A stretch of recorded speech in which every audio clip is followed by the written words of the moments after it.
ہارون رشید نے بہلول کو ہدایت کی کہ بازار جائیں اور کسائیوں کے ترازو اور جن پتھروں سے وہ گوشت تولتے ہیں وہ چیک کرے، اور جن کے تول والا پتھر کم نکلے انہیں گرفتار کر کے دربار میں حاضر کرے۔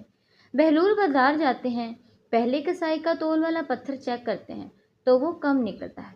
کسائی سے پوچھتے ہیں کہ حالات کیسے چل رہے ہیں۔ کسائی کہتا ہے بہت برے دن ہیں، دل کرتا ہے کہ یہ گوشت کاٹنے والی چھری بدن میں گھسا دو اور ابدی نیند سو جاؤ۔ بہلول آگے دوسری کسائی کے تول والے پتھر کو چیک کرتے ہیں، وہ بھی کم نکلتا ہے۔ کسائی سے پوچھتے ہیں کہ کیا حالات ہیں گھر کے۔ وہ کہتا ہے کہ کاش اللہ نے پیدا ہی نہ کیا ہوتا، بہت ذلالت کی زندگی گزار رہا ہوں۔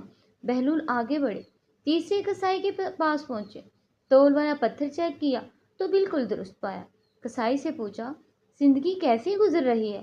کسائی نے کہا اللہ تعالیٰ کا لاکھ لاکھ شکر ہے، بہت خوش ہوں، اللہ تعالیٰ نے بڑا کرم کیا ہے، اولاد نیک ہے، زندگی بہت اچھی گزر رہی ہے۔ بہلول واپس آتے ہیں، سلطان ہارون رشید پوچھتے ہیں کہ کیا پروگرس ہے۔ بہلول کہتے ہیں کہ کئی کسائیوں کے تول والے پتھر کم نکلے ہیں۔ سلطان نے غصے سے کہا کہ پھر انہیں گرفتار کر کے لائے کیوں نہیں؟